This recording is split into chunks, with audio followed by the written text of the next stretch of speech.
हाँ सुनो, तो मैंने क्या बताया कि मेटल कैसे रिएक्शन में पार्टिसिपेट करते हैं, मेटल रिएक्शन में पार्टिसिपेट करते हैं बाय लूजिंग इलेक्ट्रॉन।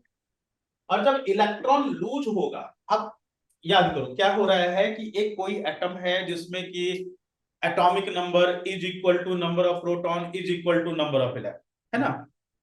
अब जब इलेक्ट्रॉन लूज हो गए तो क्या लूज हुआ, नेगेटिव चार्ज लूज हुआ। तो नेगेटिव चार्ज लूज हुआ, पहले क्या था, पॉजिटिव और नेगेटिव बराबर था।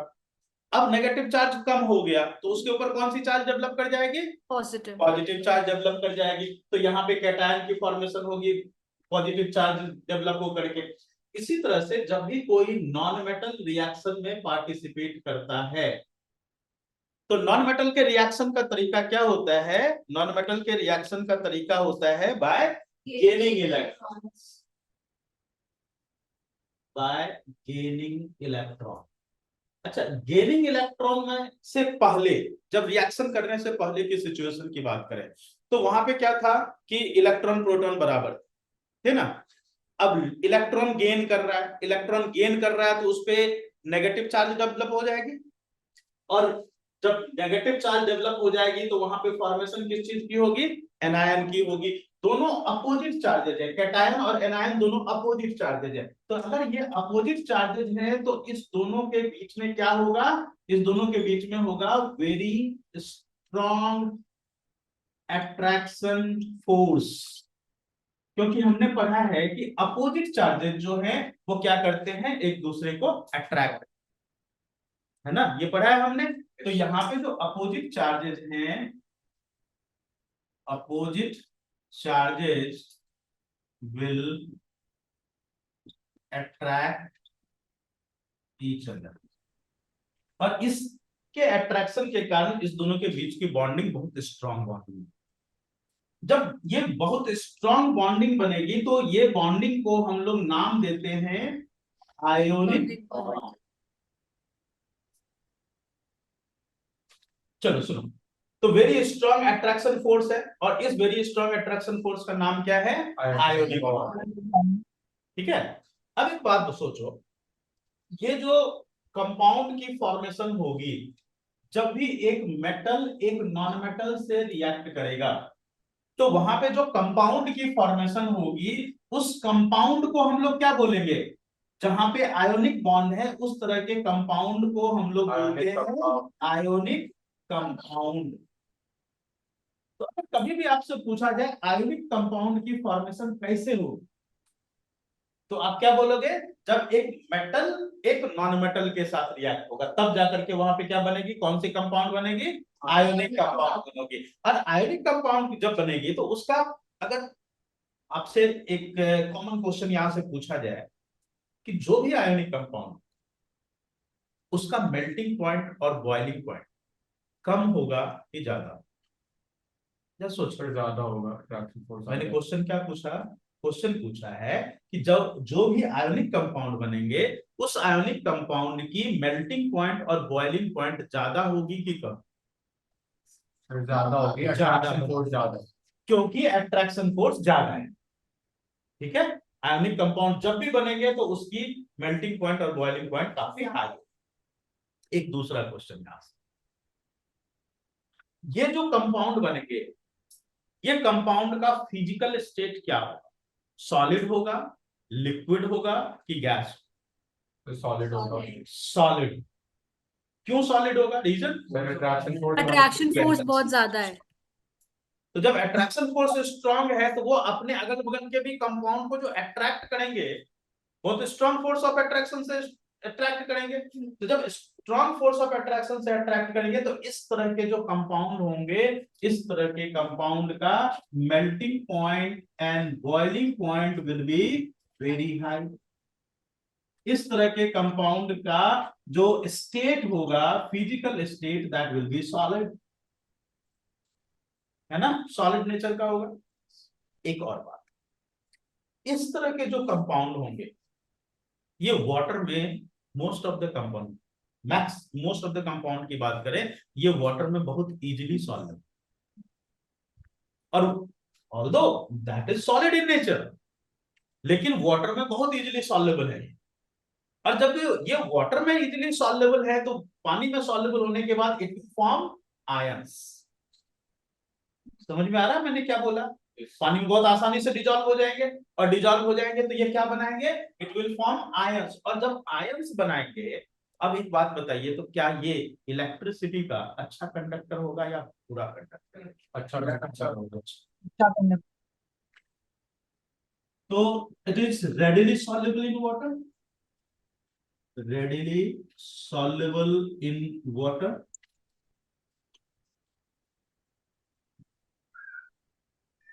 good conductor of electricity,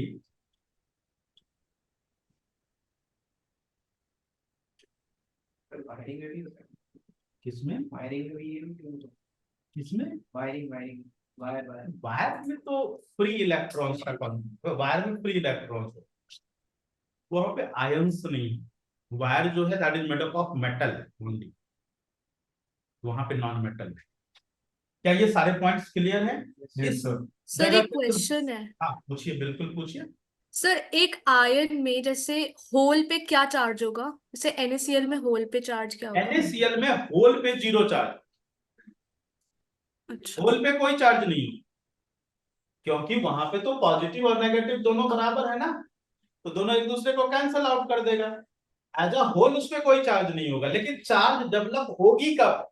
जब आप उसको पानी में डिजॉल्व कर, तो पानी में डिजॉल्व होगा तो वहां पे क्या होगा? आयोनाइजेशन। क्या होगी? Ionization. What do you mean by this term ionization? It will convert into ions, और जब आयंस में कन्वर्ट होगा तो it will become good conductor of electricity. ठीक है? और कोई भी क्वेश्चन यहां तक में, कोई भी ऐसी चीज जो नहीं समझ में आई हो, बिल्कुल पूछो। सर वो वाटर में क्यों रेडिली सॉल्युबल होगा? Common salt, sodium chloride.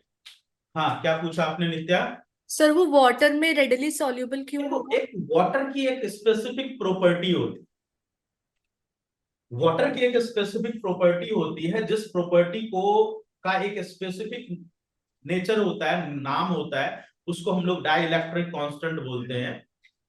Actually होता क्या है कि जब कोई भी ऐसा सब्सटेंस जो कि आयंस से मिलके बना हुआ हो, उसको जब पानी में हम डिसॉल्व करते हैं, तो ये पानी की प्रॉपर्टी होती है, वो पानी क्या करता है? उसके आयंस को सेपरेट कर देता है। ये प्रॉपर्टी बहुत स्पेसिफिक प्रॉपर्टी है, जो प्रॉपर्टी वाटर में प्रेजेंट है, वो क्या करता है? आयंस में कन्वर्ट कर देता है, और इसीलिए यहाँ पे रेडिली आयोनाइज हो जाता है, जिस प्रॉपर्टी का नाम होता है डाई इलेक्ट्रिक कांस्टेंट। ठीक है? ये पानी में हाईएस्ट।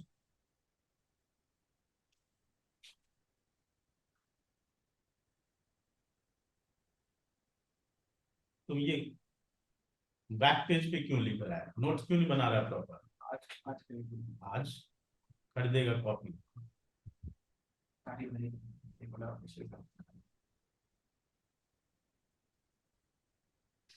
हो गया? आगे बढ़े? Yes sir. Yes sir.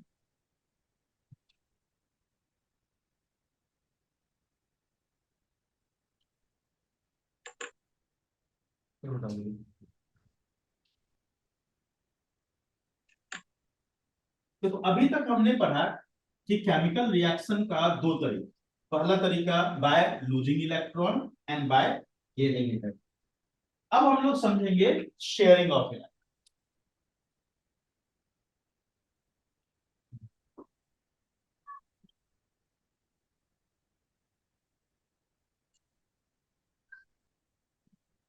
ठीक है? शेयरिंग ऑफ इलेक्ट्रॉन्स जो होते हैं, इसको थोड़ा अच्छे से ध्यान से समझना पड़ेगा, क्योंकि ये वाला जो टॉपिक था, ये तो टॉपिक हमने इससे पहले भी कवर किया है ना, 9th में कवर किया था आयंस वाले टॉपिक। लेकिन ये वाला जो टॉपिक है, ये हमने इससे पहले कवर नहीं किया। देखो, आपने कभी भी हाइड्रोजन को जहां पे भी देखा है लिखा हुआ, वो H के फॉर्म में देखा है लिखा हुआ, या H2 के फॉर्म में देखा है? H2 के फॉर्म में देखा है ना सबने? जब भी जहां भी लिखा हुआ रहता है H2 लिखा। ऑक्सीजन को किस फॉर्म में देखा है? O2 के। O2 नाइट्रोजन को N3 N2. ओ N2 सॉरी N2 N2। यहाँ पे जो तीन सब्सटेंस मैंने यहाँ पे लिखे हैं, तीन कंपाउंड मतलब molecule, hydrogen, oxygen and nitrogen. Hydrogen H2 के ही फॉर्म में क्यों प्रेजेंट? चलो इसको समझते हैं क्यों प्रेजेंट। सुनो, हाइड्रोजन का एटॉमिक नंबर क्या है बताओ। 1. हाइड्रोजन का एटॉमिक नंबर है 1। तो अगर हाइड्रोजन का एटॉमिक नंबर 1 है तो इसकी के सेल में 1 इलेक्ट्रॉन है। H2 लिखा होने का मतलब है कि यहाँ पे 2 एटम्स हैं हाइड्रोजन के। 2 एटम्स ऑफ हाइड्रोजन है। ये रहा हाइड्रोजन का एक एटम और ये रहा हाइड्रोजन का दूसरा। अच्छा, यहां तक समझ में आया? सब। ये ऑर्बिट है k और दोनों की। आपको मैंने पिछली क्लास में बताया था कोई भी केमिकल रिएक्शन आखिर होता है क्यों होता है? स्टेबल। टेबल बनाने के लिए। अब इसको अपनी जो ऑर्बिट है, जो एक ही तो ऑर्बिट है इसके पास, इस ऑर्बिट को स्टेबल बनाने के लिए इसको क्या करना है? इसमें एक इलेक्ट्रॉन और चाहिए ना? यस अब इसमें जो एक इलेक्ट्रॉन और चाहिए तो ये करेगा क्या? ये दोनों ही अपने अपने वैलेंसी को कैसे कंप्लीट करेगा? जब ध्यान से सुनो, ये देखो, ये हाइड्रोजन का ऑर्बिट, ये दूसरे हाइड्रोजन का। मान लो कि ये एक हाइड्रोजन है, मेरा ये जो हाथ है ये एक हाइड्रोजन है और ये इसका ऑर्बिट। ये दूसरा वाला हाइड्रोजन है और ये उसका ऑर्बिट है। यहाँ पे 2 हाइड्रोजन है। अब होता क्या है कि ये दोनों अपनी वैलेंसी को कंप्लीट करने के लिए अपने अपने ऑर्बिट को पास लेके आते हैं। कितने पास लेके आते हैं? दोनों अपने ऑर्बिट को ओवरलैप कर। समझ में आया क्या हुआ? अपने ऑर्बिट को ओवरलैप कर लिए। तो जब ओवरलैप्ड प्लेस जो देखो, जो ओवरलैप्ड प्लेस है वो प्लेस क्या दोनों का प्लेस है? दोनों का प्लेस है। तो वहां पे होगा क्या कि जैसे ये हाइड्रोजन है का ऑर्बिट और ये दूसरा हाइड्रोजन है, ये रहा इसका ऑर्बिट, दोनों की प्लेसिंग ओवरलैप हो गई, ऑर्बिट्स ओवरलैप हो गए। और इस ओवरलैप्ड प्लेस में ऑर्बिट में इस हाइड्रोजन का भी इलेक्ट्रॉन और इस हाइड्रोजन का भी इलेक्ट्रॉन। अब देखिए तो ये ऑर्बिट तो इसकी भी है और ये ऑर्बिट इसकी भी है। ऑर्बिट में 2 इलेक्ट्रॉन आ गए। इससे क्या हो गया? दोनों की वैलेंसी कम। इस दोनों की शेयरिंग से यहाँ पे कोई किसी को इलेक्ट्रॉन दे नहीं रहा है ना, कोई किसी का इलेक्ट्रॉन ले रहा है। तो यहाँ पे हो क्या रहा है? यहाँ पे शेयरिंग ऑफ द इलेक्ट्रॉन्स हो रहे हैं और इस शेयरिंग से इस दोनों हाइड्रोजन के बीच में एक बॉन्ड बन जाते हैं, जिस बॉन्ड को हम लोग बोलते हैं क्या? Covalent bond. और कोवैलेंट बॉन्ड कैसे बनता है? ये बनता है बाय शेयरिंग ऑफ इलेक्ट्रॉन।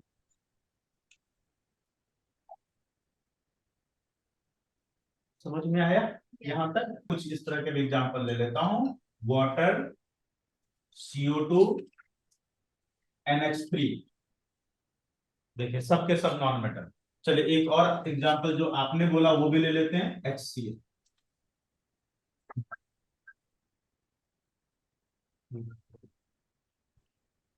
तो ये हो गया हाइड्रोजन का। अब हम लोग आ जाते हैं ऑक्सीजन। ऑक्सीजन यहाँ पे 2 एटम्स हैं। ऑक्सीजन एटम के, ऑक्सीजन के यहाँ पे इस मॉलिक्यूल में 2 एटम हैं। ऑक्सीजन का एटॉमिक नंबर बताओ जरा। 8। Configuration 2 and 6। k ऑर्बिट में 2 और l ऑर्बिट में 6। k ऑर्बिट तो ऑलरेडी कंप्लीट है। k ऑर्बिट में तो छोड़ो, k ऑर्बिट की बात ही क्यों करें जब वो ऑलरेडी कंप्लीट है। तो l ऑर्बिट में आते हैं। ये ऑक्सीजन का l ऑर्बिट, इस ऑर्बिट में 1 2 3 4 5 6 है। किससे गेन कर? किससे? वहां पे दूसरा कोई एटम उसको देने वाला तो होना चाहिए। अगर दूसरा कोई एटम देने वाला मिल जाए तब तो ले लेगा इलेक्ट्रॉन। लेकिन दूसरा एटम भी कौन सा है वहां पे? ऑक्सीजन। तो वो इसको क्यों देगा इलेक्ट्रॉन? क्योंकि दोनों की कैपेबिलिटी तो बराबर है ना इलेक्ट्रॉन गेन करने की, तो इसको इलेक्ट्रॉन दे नहीं सकता है। तो यहाँ पे दो ऑक्सीजन के जो एटम होंगे, दोनों ऑक्सीजन के एटम में के आउटर मोस्ट ऑर्बिट में 6 इलेक्ट्रॉन है। तो अब क्या होगा सोचिए जरा, यहाँ पे फिर से कॉमन स्पेस क्रिएट हो और शेयर, हाँ बोलो बोलो। मतलब ये शेयर करेंगे सर? बिल्कुल, यहाँ पे करेंगे शेयर।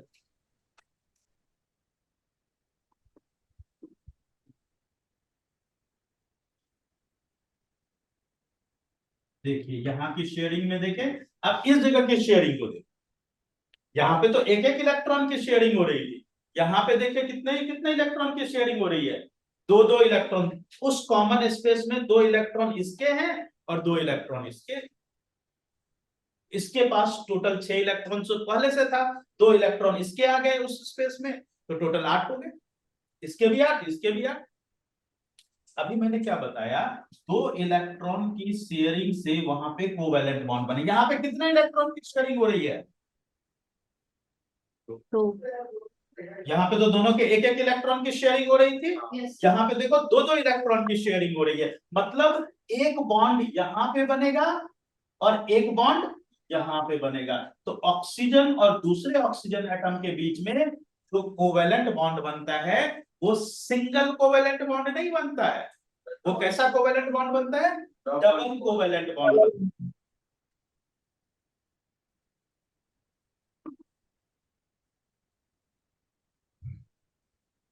दो इलेक्ट्रॉन से एक कोवैलेंट बॉन्ड, यहाँ पे देखो दो इलेक्ट्रॉन है, एक कोवैलेंट बॉन्ड। यहाँ पे इस दोनों से एक कोवैलेंट बॉन्ड, फिर इस दोनों से एक कोवैलेंट बॉन्ड।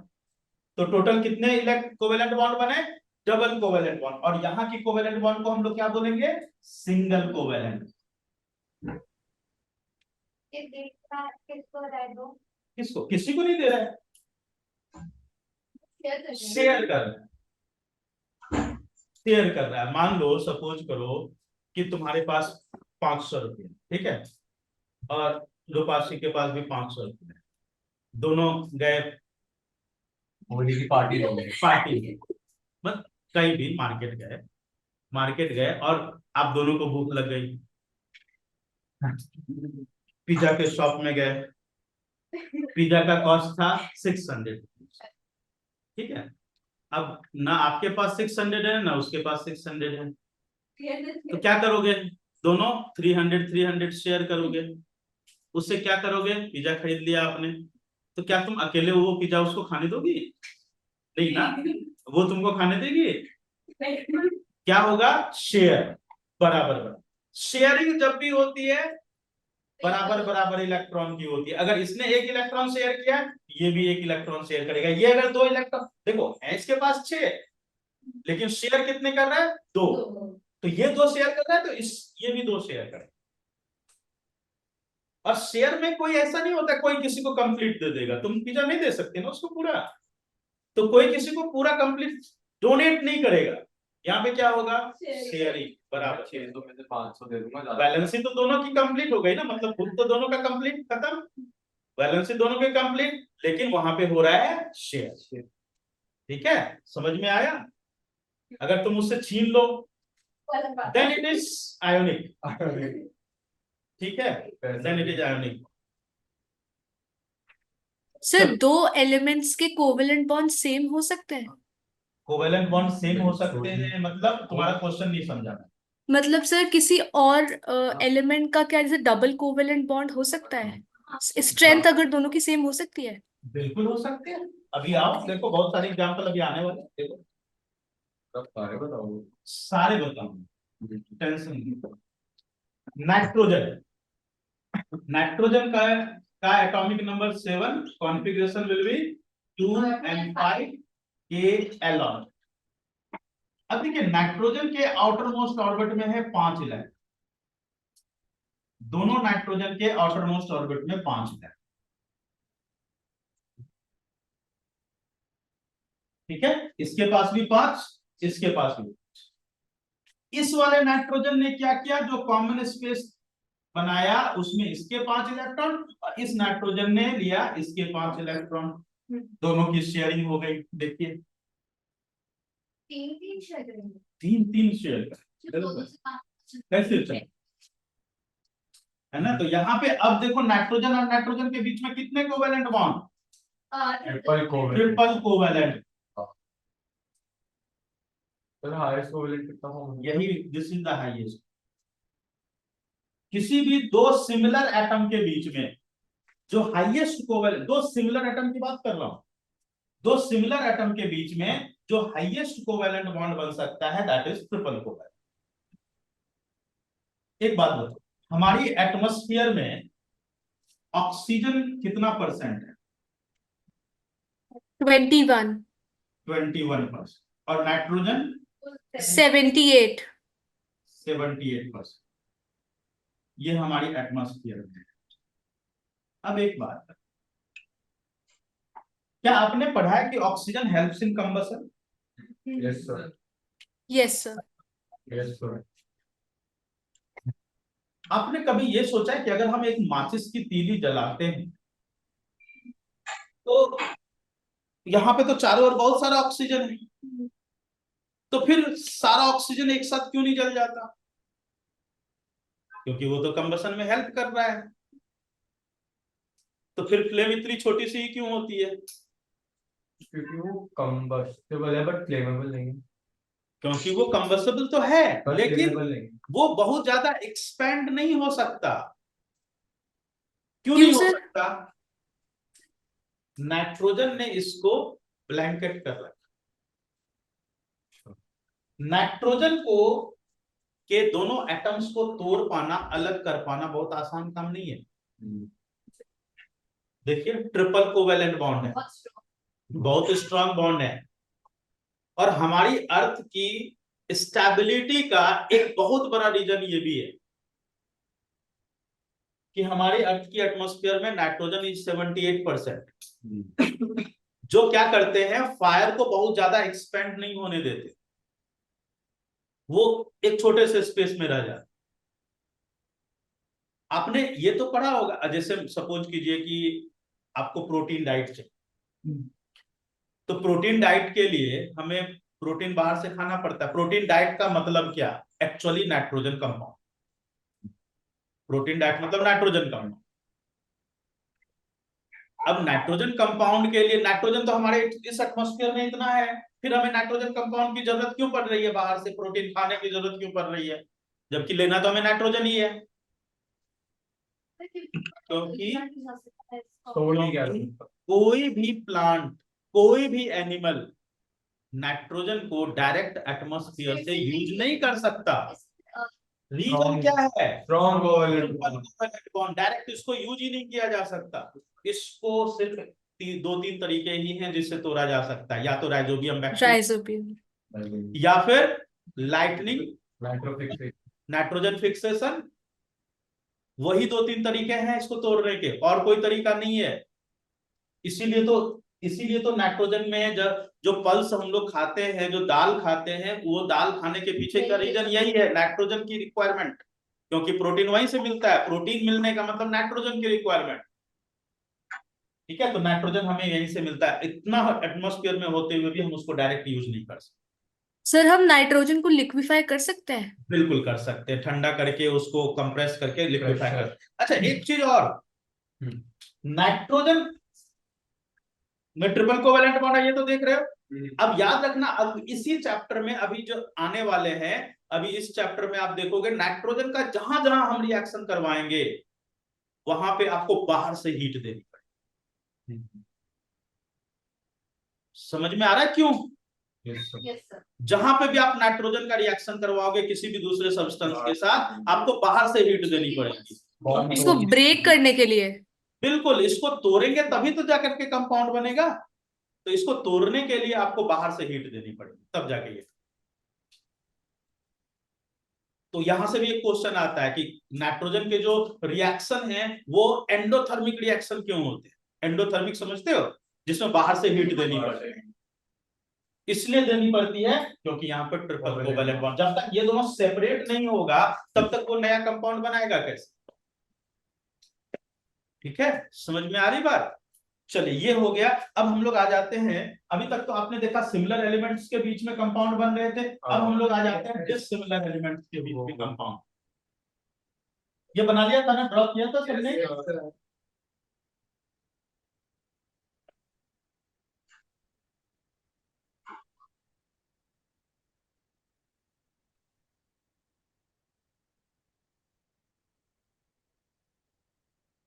वाटर, एक दो कंपाउंड में बनाऊंगा, उसके बाद आपको ड्रॉ करना होगा। ओके ठीक है, यहां तक मैं ड्रॉ कर देता हूं, इसके बाद ये दोनों आप लोग ड्रॉ करोगे। सुनो ध्यान से, वाटर, वाटर में oxygen is the central atom. Central atom बोलने का मतलब जिसका नंबर कम होता है ना, उसको हम लोग सेंट्रल एटम। तो सेंट्रल एटम का मतलब उसी के चारों ओर कंपाउंड की फॉर्मेशन। तो पहले हम लोग किसको ड्रॉ करेंगे? ऑक्सीजन।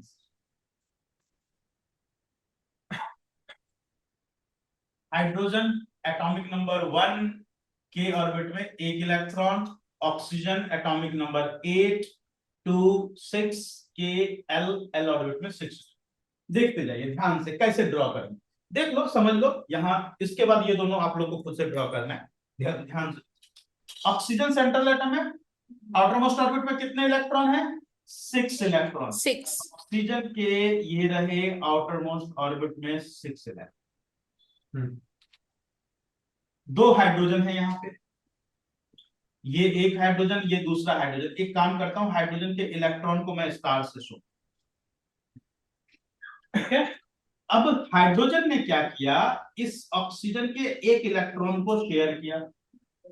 इस वाले हाइड्रोजन ने क्या किया, इस ऑक्सीजन के एक इलेक्ट्रॉन को इसने शेयर किया। मैंने अभी क्या समझाया था कि शेयरिंग हमेशा बराबर बराबर इलेक्ट्रॉन की होगी। अगर इसने इसके एक इलेक्ट्रॉन को शेयर किया है तो ये भी क्या करेगा, इसके एक इलेक्ट्रॉन को शेयर करेगा और इधर एक इलेक्ट्रॉन को शेयर करेगा। अब देखिए यहां पे जो बॉन्डिंग बनेगी ऐसे, देखिए दोनों का कंप्लीट हो गया बॉन्डिंग, ऑक्सीजन का भी और हाइड्रोजन का भी। तो यहाँ पे जो कंपाउंड बने, ऑक्सीजन का एक इधर हाइड्रोजन के साथ और एक इधर हाइड्रोजन के साथ, बन गया वाटर। समझ में आया? Yes sir.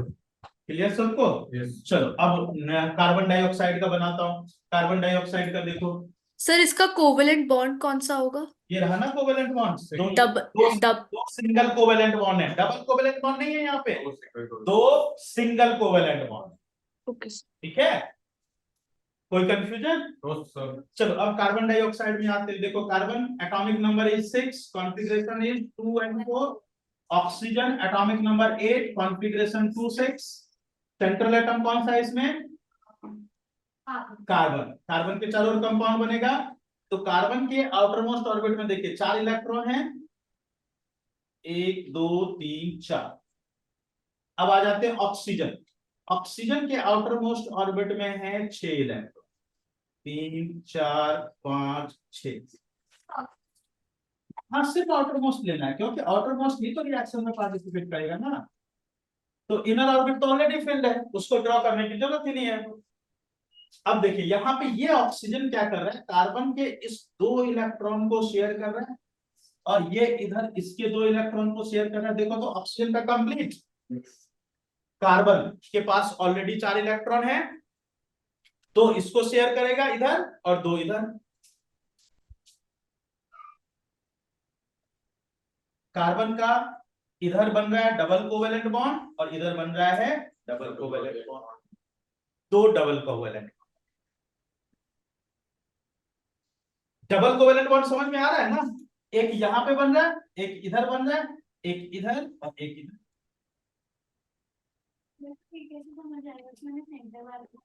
सेंट्रल जिसका नंबर कम होगा वो सेंट्रल एटम होगा। में सेंट्रल एटम कौन सा है?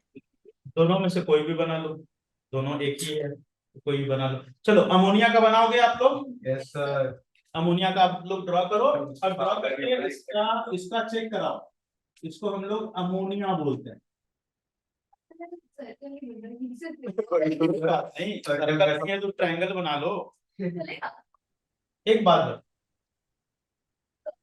ये क्या है और ये क्या है? ये क्या है और ये क्या है? कार्बन मोनोऑक्साइड और कोबाल्ट।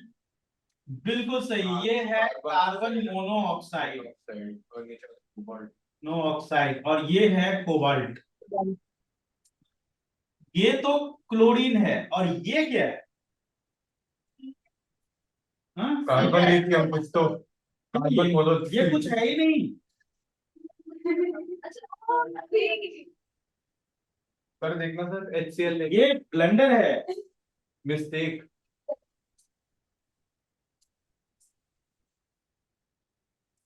ये मिस्टेक करोगे ना तो बहुत भारी पड़ जाएगी। मैंने ट्राई कर ली। ध्यान रखना, कोड देने जा रहे हो आप।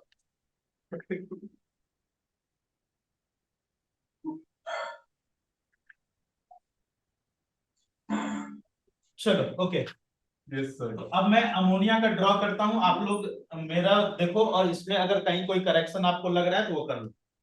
सुनो देखो, ammonia central atom is nitrogen, atomic number 7, configuration is 2 and 5। तो नाइट्रोजन के आउटर मोस्ट ऑर्बिट में है 5 इलेक्ट्रॉन, 2 3 4 5 इलेक्ट्रॉन। कोशिश ये करना है आपको कि हाइड्रोजन और नाइट्रोजन, मतलब जब भी दो अलग अलग एटम है ना, तो आप उसको दोनों को अलग अलग तरीके से शो करो, ये कोशिश। अब जैसे ये हाइड्रोजन है, इसके इलेक्ट्रॉन को हमने स्टार से शो कर लिया। ये हो गए हाइड्रोजन की बॉन्डिंग कंप्लीट। अब आ जाते हैं हम नाइट्रोजन की बॉन्डिंग में। ये हो गया नाइट्रोजन की बॉन्डिंग, ये समझ में आया? और यहाँ पे जो कंपाउंड बनेंगे, ये रहा कोवेलेंट बॉन्ड। सर किसी और से डिनोट ना करे, स्टार्ट से ना डिनोट करके पॉइंट से करे तो प्रॉब्लम। कोई बात नहीं, लेकिन ये थोड़ा सा डिफरेंशिएशन करने में आसान हो जाता है कि कौन सा नाइट्रोजन का इलेक्ट्रॉन है, कौन सा है। इलेक्ट्रॉन तो इलेक्ट्रॉन है, होगा तो सेम ही ना, बस हमारे लिए आसान हो, और कोई बात। सर एक डाउट है। बोलिए। सर ऐसा हो सकता है कि किसी एलिमेंट के दो एटम दूसरे एलिमेंट के एक एटम से बॉन्डिंग कर जाए? बिल्कुल हो सकता है, ऐसा होता है। किसी एलिमेंट के एक एटम दो अलग अलग एटम के साथ शेयर करे, यही ना बोल रहे हो? चलो मैं अभी पहले इसको ड्रॉ कर देता हूँ, फिर आपको उसका भी समझ। ठीक है। एक वैसा भी कंपाउंड ले लेते हैं, CH3OH, जो आपने क्वेश्चन पूछा। तो HCl हाइड्रोजन नहीं का। सर, मेरा हाँ। क्वेश्चन ये नहीं है। सर वो ये कहना चाह रही है कि जैसे सपोज यहाँ पे नाइट्रोजन के एक के साथ हाइड्रोजन का एक रिएक्ट कर रहा है, कि नाइट्रोजन के दो के साथ हाइड्रोजन का एक रिएक्ट कर सकता है। हाँ हाँ, मेरा क्वेश्चन वो है। नाइट्रोजन के दो के साथ हाइड्रोजन का एक, वो ये कहना चाहता है। हाँ, तो वो हाँ। होगा ना, यहाँ पे होगा ऑक्सीजन के साथ। ऑक्सीजन अच्छा रिएक्ट करेगा और इसके साथ भी रिएक्ट करेगा, अच्छा अच्छा अच्छा, ठीक है सर। इसलिए मैंने वो कंपाउंड लिया है। चलो देखो, HCl हाइड्रोजन का 1 है, k ऑर्बिट में 1 इलेक्ट्रॉन, क्लोरीन है 17, कॉन्फ़िगरेशन इज 2 8 7 KLM ऑर्बिट।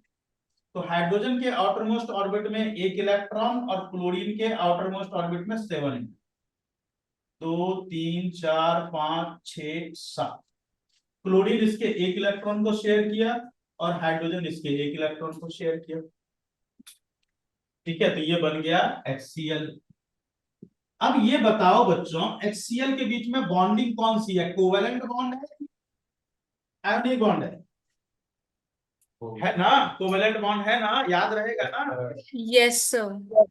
याद रखिएगा, ये बड़ा इंपॉर्टेंट पॉइंट है। यहां से डायरेक्ट एक क्वेश्चन है आपके सेकंड चैप्टर में, डायरेक्ट क्वेश्चन है। क्वेश्चन भी मैं बताता हूं, why acid will not show acidic behaviour in absence of water. ये क्वेश्चन है, बड़ा इंपॉर्टेंट क्वेश्चन है कि कोई भी एसिड, चाहे HCl इतना स्ट्रॉन्ग एसिड है, सबको पता है इतना स्ट्रॉन्ग एसिड है, बट इसमें भी एसिडिक कैरेक्टर नहीं होता है जब तक कि वहां पे क्या नहीं होता है, पानी नहीं। तो आयनिक कंपाउंड है, आयनिक सॉरी, ये तो कोवेलेंट कंपाउंड है। कोवेलेंट कंपाउंड में एसिडिक कैरेक्टर कैसे आएगा? जब तक उसमें पानी नहीं, अभी मैंने बोला था ना, ये पानी की प्रॉपर्टी होती है जो इसको अलग अलग करता है। तब जाकर के वो कंपाउंड, वो प्रॉपर्टी है। ये इसके बारे में हम लोग सेकंड चैप्टर में डिटेल में पढ़ेंगे। चलिए मैं अब उस कंपाउंड में आ जाता हूं, CH3OH, जिस कंपाउंड का नाम है मिथेनॉल। इस कंपाउंड का नाम है मिथेनॉल। ये इथेनॉल का छोटा भाई है। हाँ सच में इसका छोटा भाई है। इथेनॉल CH3 डबल OH होता है। नहीं, इथेनॉल इज C2H5OH। वो डबल OH क्या होता है? एसिटेट, एसिटेट, एसिड होता है। हाँ चलो, एसिटिक एसिड। CH3OH। देखिए बनाओ, ड्रॉ करो CH3OH का। Yes sir. अरे सर इसमें सेंट्रल कौन सा लेंगे? इसमें सेंट्रल नहीं होगा क्योंकि यहाँ पे स्ट्रक्चर थोड़ा अलग है। C आउटरमोस्ट ऑर्बिट में 4 इलेक्ट्रॉन, यस सर। 2 3 4। मैं एक काम करता हूं, मैं ना इसका कोवेलेंट बॉन्ड बना देता हूं, फिर आयनिक इसका स्ट्रक्चर अपने आप समझ में।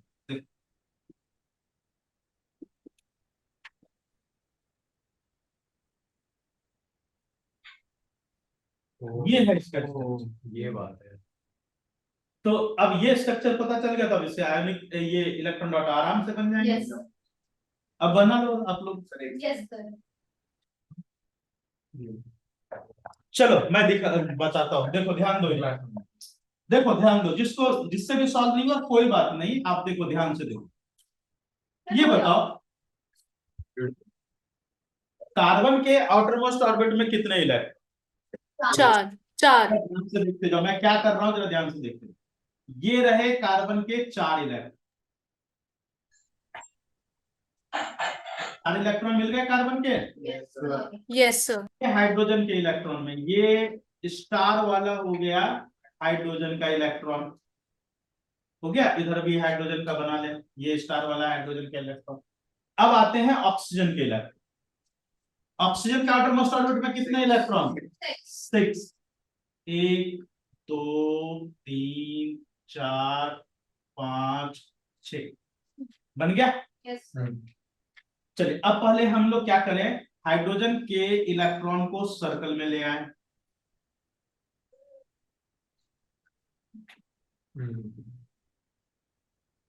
समझ में आ गया? यस यहां तक क्लियर सबको? यस चलो अब कार्बन के इलेक्ट्रॉन को जरा ध्यान से देखो। कार्बन के ये 4 इलेक्ट्रॉन है और इस 4 के साथ शेयर कर रहा है। जिसके जिसके साथ शेयर कर रहे हैं उस सब को आप ले लो। ओके, अब ऑक्सीजन के देखो, ऑक्सीजन के ये 6 इलेक्ट्रॉन, जिधर जिधर शेयर कर रहे हैं उस सबको ले लो बॉन्ड। हो गया? हो गया CH3OH। क्लियर? तो आप लोग को ये समझ में आ गया कि रिएक्शन होता कैसे है, by sharing of electron and bye gaining and losing of electron. Clear सबको?